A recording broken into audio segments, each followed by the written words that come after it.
Hey Trevor, this one's for you. Tonight, I finally make chicken strips.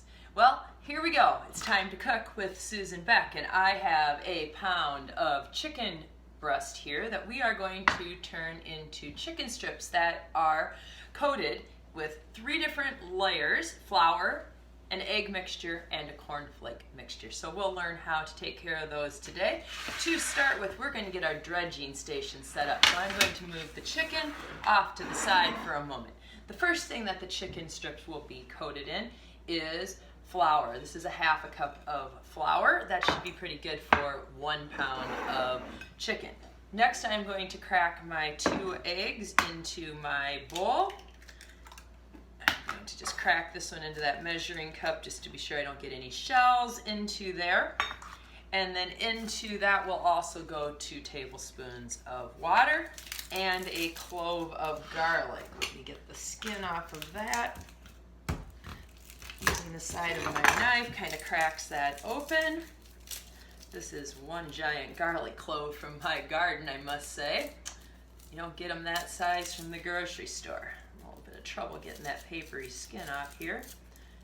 That pops right off. All right, then I've just got a rough end down there that I want to remove, and into the you can chop this with a knife, you can use a garlic press. I love my mortar and pestle, so I'm just going to use that today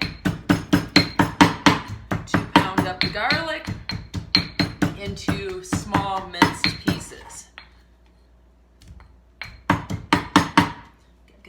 Bit of that paper edging, which you'll find right away because it doesn't break up.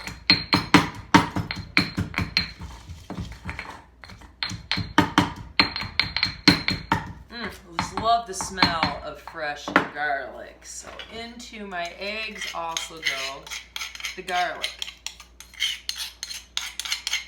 Final step on the eggs is to take a little egg beater here and beat those eggs up well.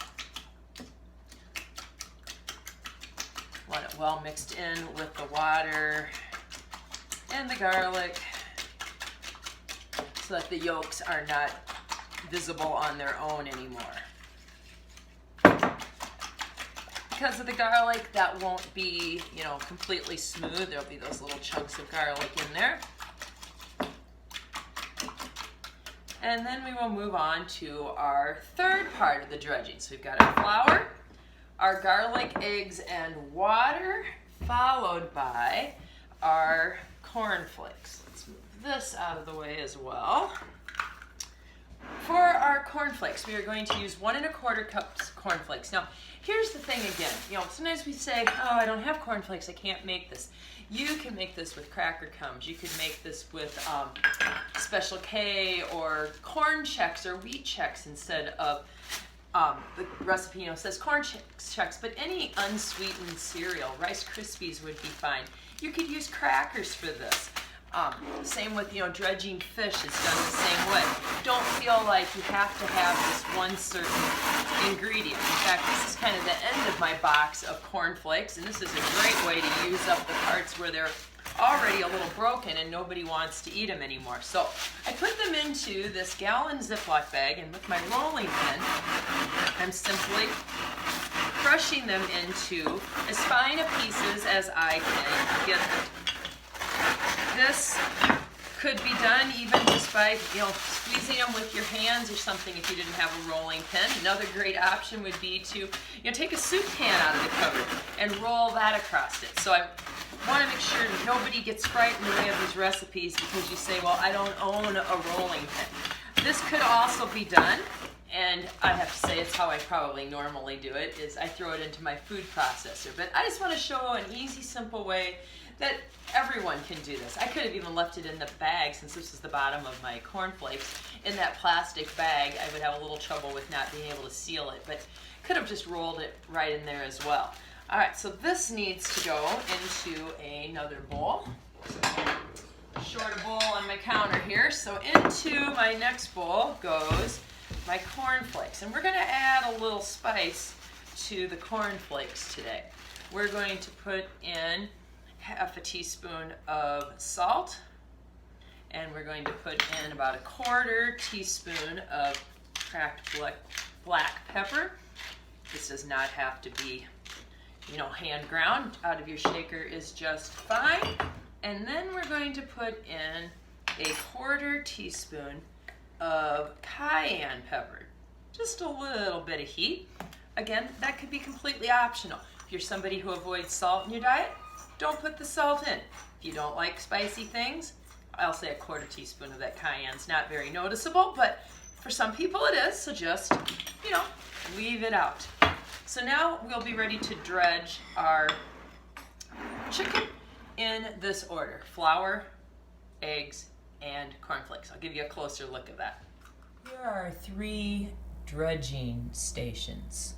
We will begin with the flour and move to the egg garlic water, followed by our seasoned cornflakes.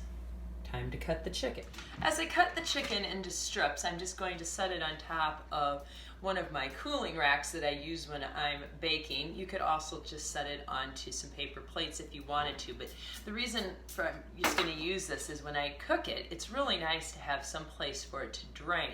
Thus the paper toweling on my cookie sheet, because then it doesn't sit and accumulate in its grease, and it keeps the chicken strips a little bit less greasy and a little more crunchy. So I have 2 nice chicken breasts here, and I am just going to use a serrated knife to cut these into strips. You can decide if you want them more like the chicken nugget and make them kind of small, or if you want them more in a long strip. So something that I pay attention to as I do these, like these are pretty nice here, but this here piece has that like tendon in it, and I do not want that tendon. So I can decide if I want to just get rid of these little pieces. I mean, they don't amount to a whole lot, but you can make up your mind. But what you do not want is that tendon that you find in chicken breast. These are chicken breast. That's really the only cut of meat I like for chicken strips. I prefer the chicken breast, and you can watch for those going on a nice sale. These are the boneless, skinless chicken breast. If you buy ones that aren't skinned, then you can just peel the skin off yourself. But like I said, I always watch for meat that's going on sale as I pick it out. So I'm going to cut that one, I think, down a little bit more. Oh, and as I did that, I found another one of those tendons through here. Usually there's one on every chicken breast. So just get those out of there and dispose of those as well. So, again, like that piece came out a little smaller because I cut that tendon out. This is probably a little bit nicer size one, but I might have a little bit more right here to get rid of. All right, so working with chicken, just kind of pay attention to some of those things. Otherwise, it's just a matter of slicing it into some strips that we will be frying in oil on the top of the stove. You could use a deep fat fryer and cook this. We own one of those, but at my house, that's usually what I give my husband to do. We do most of our fish in the deep fryer, or we make some potato chips in it once in a while.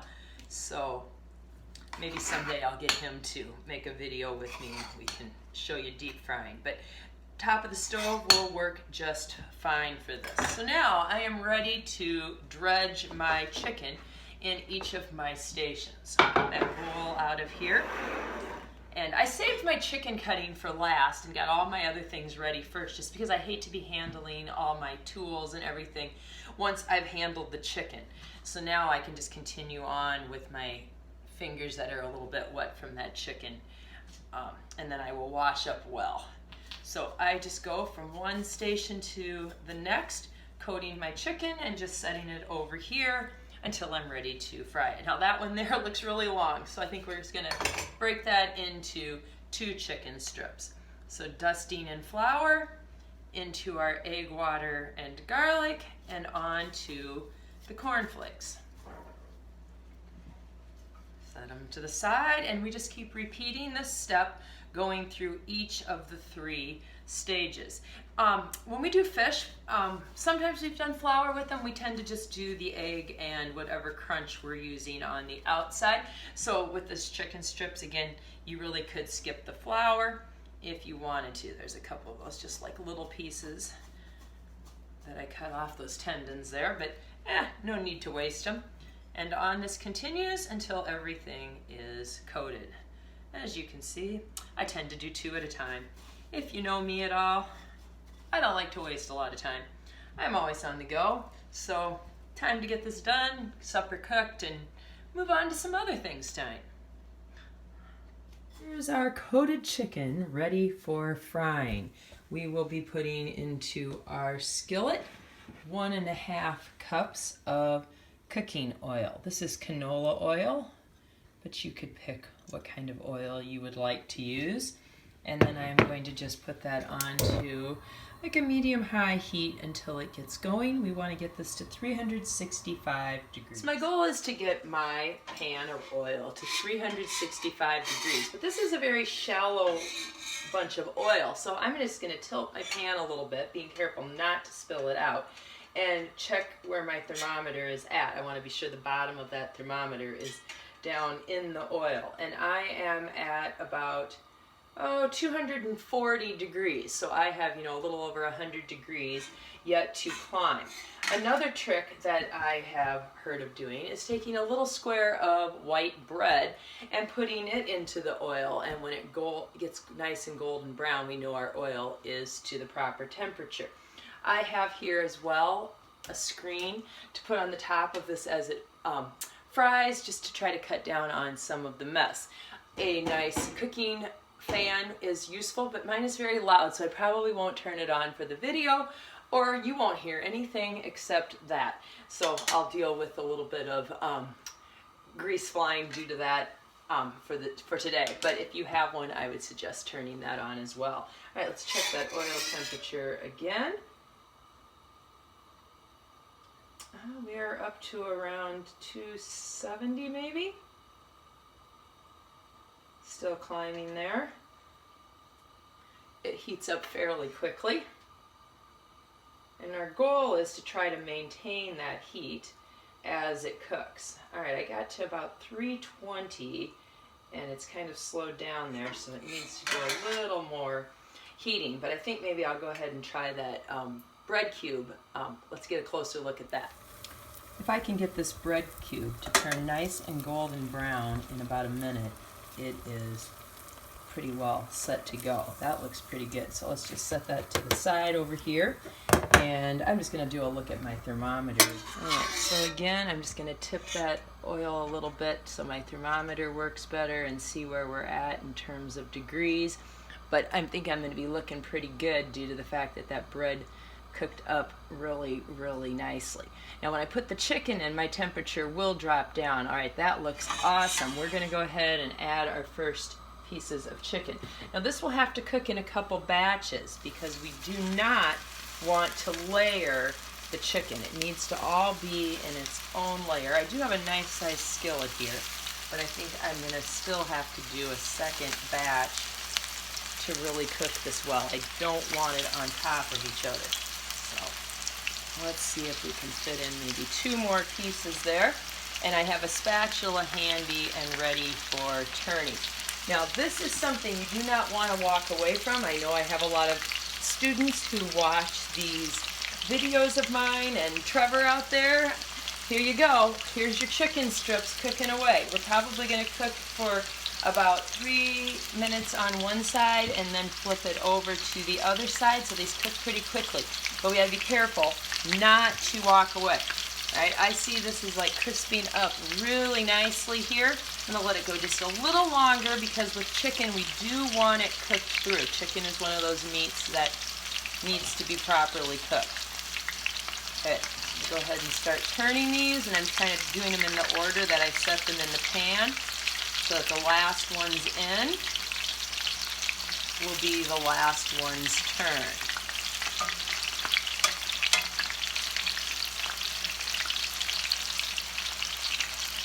Oh, and they're just nice and crispy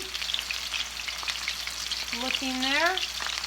Just a couple minutes on that side should do us just fine. So onto this cooking or cooling rack with the paper toweling underneath, that is where I'm going to place the finished chicken strips. Give them just a little bit longer to go.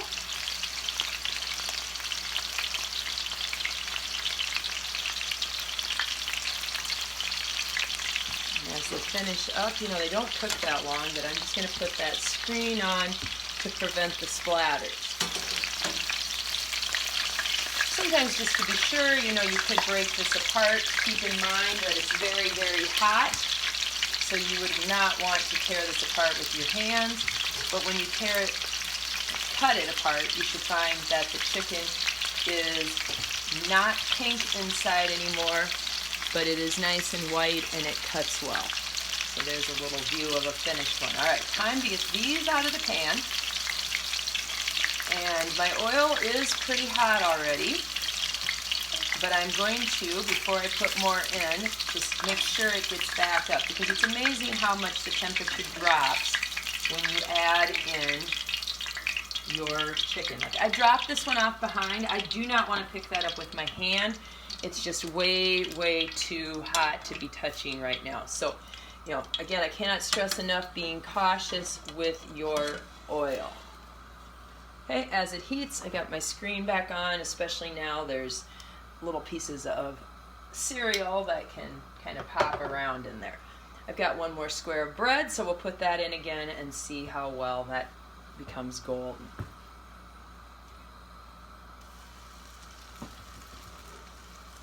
All right, that bread is just sizzling in there. And that's turning golden pretty quickly, so this time I'm just going to not use my thermometer, and I'm going to trust that this method will work as well. So just trying to teach you that you don't have to have fancy kitchen gadgets to become a good cook. All right, other half of our chicken into the pan gently. Notice how I don't drop them in. I do not want to be splattered. If that makes you nervous at all, or you're a new cook, just take your tongs and set them in. That's probably a good idea, even for people like me who've been cooking for a long time. I'll use my tongs for the rest of those. All right, in those go. Put my screen back, take a look at those. I think they're ready to flip over. Starting to get that golden, slightly more brown look to the back sides of these. I got some of those littler pieces in here this time too, and those are going to cook faster. Put my lid on. One final word of caution. I have a gas stove with an open flame, but even in your electric ones, with this paper toweling, be sure you keep a few inches between your burner and that paper toweling, because you don't want to catch it on fire. Oh, that would be a disaster. All right, and as you can see, these cook up extremely quickly. Look at those golden chicken strips. Look at these chicken strips. I think they've sat long enough that I don't have to worry about burning myself too much, but I still have a lot of nice hot steam coming out of there. The crunch of these is great. And that meat just tears apart, which is a good sign that you have cooked it properly. A little bit of seasoning in there just gives them a nice flavor, and you know, what a healthy way to make these compared to buying them at a fast food restaurant. So chicken strips, give these a try too.